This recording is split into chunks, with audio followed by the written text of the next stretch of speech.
almost. I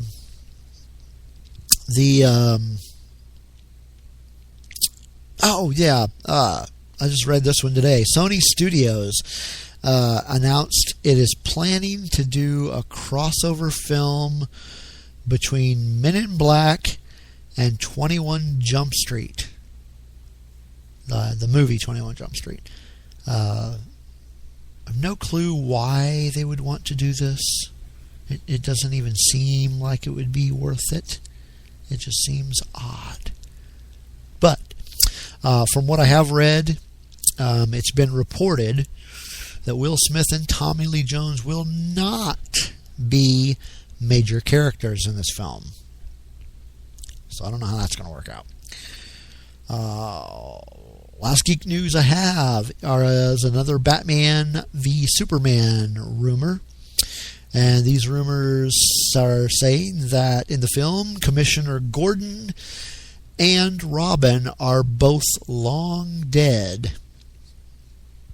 So, I guess we'll see when that movie comes out. And we gotta wait till 2016 on that one, too. Or is it 2017? Did they bump that one back again? Let's check that one up. Nope. March 2016. Good God, why do I gotta wait that long? Alright, so this is kind of the interactive, somewhat, portion of the show and of the Geek Minute. Today's list that I requested of listeners, fans, whatever, is your list of favorite X-Men. So I got a few submissions, and I'm going to go ahead and go over those. First submission is from Ashley Phoenix, who was involved and participated in our Star Wars list poll. What do you want to call this? I don't know. Let's come up with a name for it. Ashley Phoenix. And I don't believe these are in any sort of order, but this is her top 12 favorite X-Men characters. Magneto, Gambit, Rogue, Phoenix, Wolverine, Storm, Beast, Colossus, Professor X, Mystique, Sunfire, and Archangel. The next list that came to us was host of a few other shows here on Vigilant Liberty Radio, in particular the Saturday Night Cigar Lounge at Taylor Millard. And he gave me a list of 10, and they were in alphabetical order. So they are Apocalypse, Cable, Colossus, Cyclops, Deadpool, Magneto, Morph, Nightcrawler, Rogue, and Wolverine.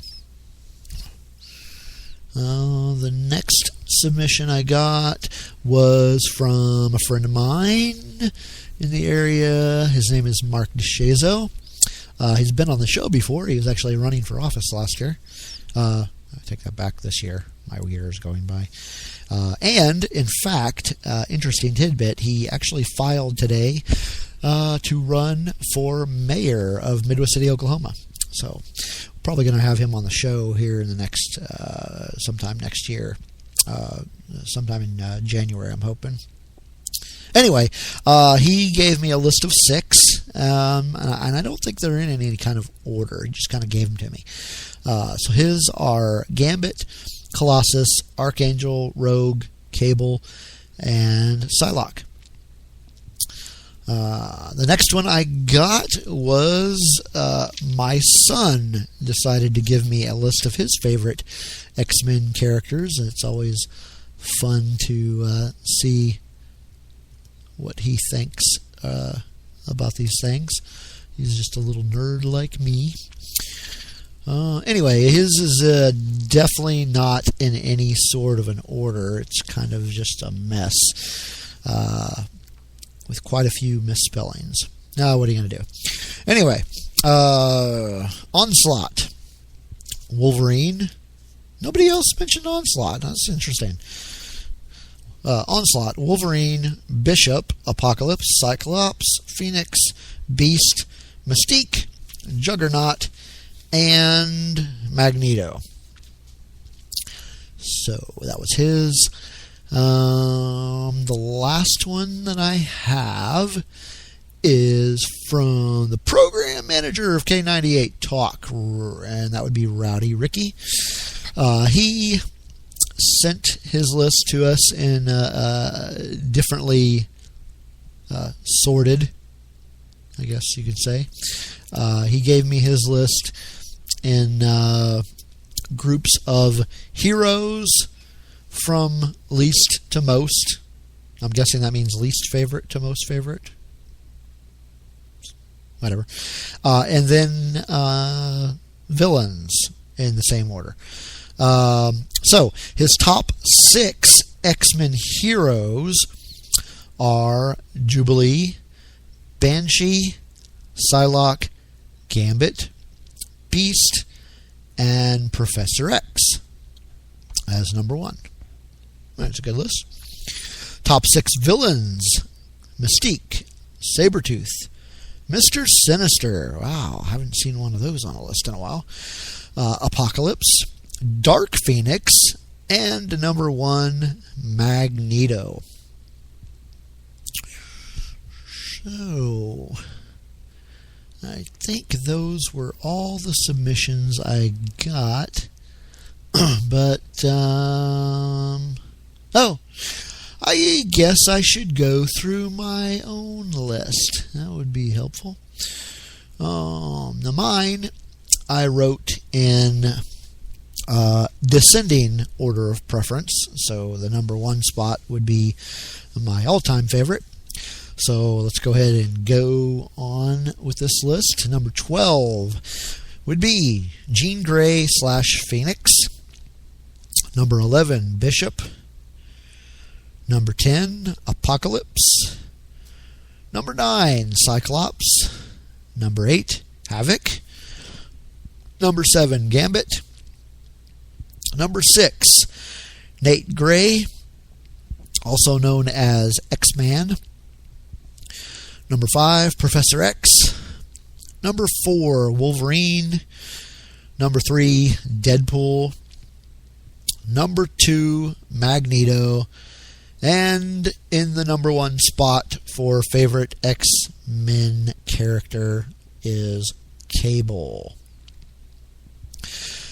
And that is it for the Geek Minute portion of our show. We're going to go ahead and go to break. And when I come back, we will make a call out to Representative Scott from Washington State. So stick around, folks. Should get fun.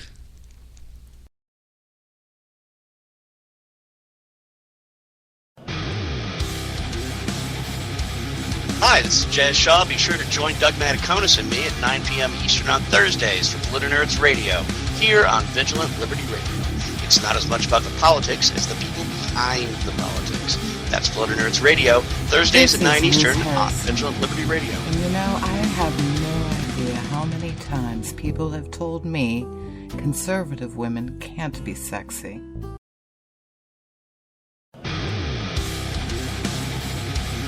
Hi, this is Jazz Shaw. Be sure to join Doug Mataconis and me at 9 p.m. Eastern on Thursdays for Glitter Nerds Radio, here on Vigilant Liberty Radio.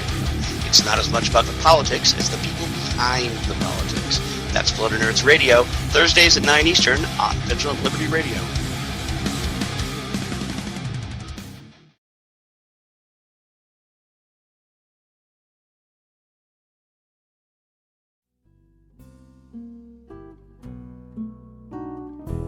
This is Liz Harrison, and you know, I have no idea how many times people have told me conservative women can't be sexy. Well, we can prove them wrong. Listen here on Vigilant Liberty Radio, Friday nights at 11 p.m. Eastern. the conservative feminist show where the ladies are kink-servative.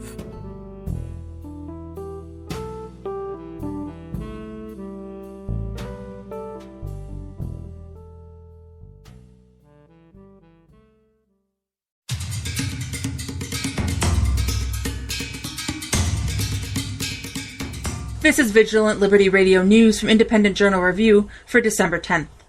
The man behind Obamacare, Jonathan Gruber, testified before the House Oversight and Government Reform Committee and apologized for comments he made concerning, quote, the stupidity of the American voter, helping Congress pass the health care law back in 2009. Gruber said his comments were, quote, insulting and mean. Congressman Trey Gowdy took an apologetic Gruber to task, asking, quote, which one are you sorry for, because you said it or because you meant it? Even Democrat Elijah Cummings admonished Gruber for his remarks. Gruber went on to emphasize that his comments should not undermine the law, saying, I behaved badly, but my own inexcusable arrogance is not a flaw in the Affordable Care Act. Gruber appeared before the committee after several videos featuring him referring to using the stupidity of the American voter to pass the law surfaced online. The current Congress is set to wrap up its business this Friday, the same day the current spending bill expires. According to IJ Review, a new spending bill is set for a vote, and it is a $1.14 trillion, quote, cromnibus bill, a mashup of continuing resolution and omnibus spending bills. Many watchdog organizations are watching the bill closely, and Nancy Pelosi warned Republicans that Democrats would not accept any destructive riders to the bill. Given that Senate Democrats will not have much influence in the next 2 years, we can expect a fight as this bill works its way through the House and Senate. Shirley Cornett, a 74-year-old pawn shop owner in Springdale, Arkansas, foiled a robbery attempt when she used her own gun to shoot one of 2 suspects in the arm on Tuesday. According to IJ Review, the police report says 2 suspects armed with semi-automatic pistols entered the store wearing hoodies, split up, and began to rob the facility. After being shot by Cornett, the suspects fled the store. One of the suspects, Marcus Gould, age 25, was later found at an area hospital. His alleged accomplice, 20-year-old Leon Robinson, was detained by police after he returned to the hospital to check on Gould. After obtaining a warrant, officers searched the suspect's vehicle and found the weapons used in the attempted robbery, as well as clothing, a duffel bag, and a stolen bracelet from the store. The Duke and Duchess of Cambridge paid their respects at the 9/11 memorial during their trip to New York. After leaving the museum Tuesday morning, they placed a bouquet of flowers at the Flight 93 memorial plaque with a note that read, quote, in sorrowful memory of those who died on the 11th September and in admiration of the courage shown to rebuild.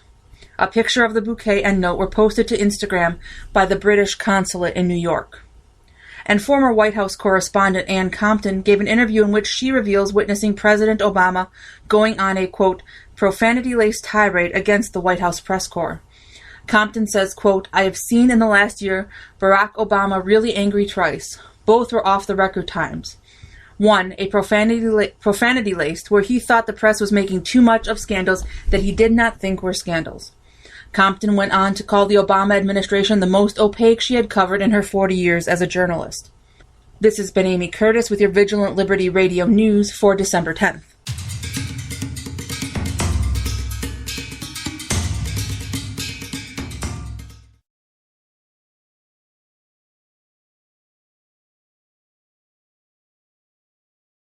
Government is not the solution to our problem. Government is the problem. Hi, this is Taylor Millard. Be sure to catch my show, Saturday Night Cigar Lounge, right here on Vigilant Liberty Radio. If you don't, I'll add you to my grudge list. Just ask the Washington Examiner's Ash Scow at Saturday Night Cigar Lounge here on Vigilant Liberty Radio. Still they call me the man.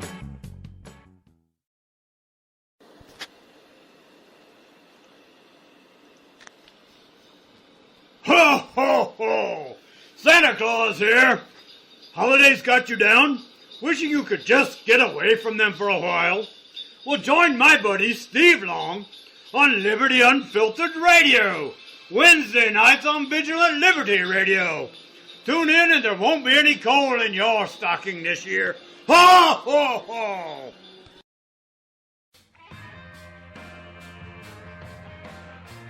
Hi, I'm Dustin Hoyt with America Our Way, and you can hear me right here on Vigilant Liberty Radio at 10/9 Central on Thursday night.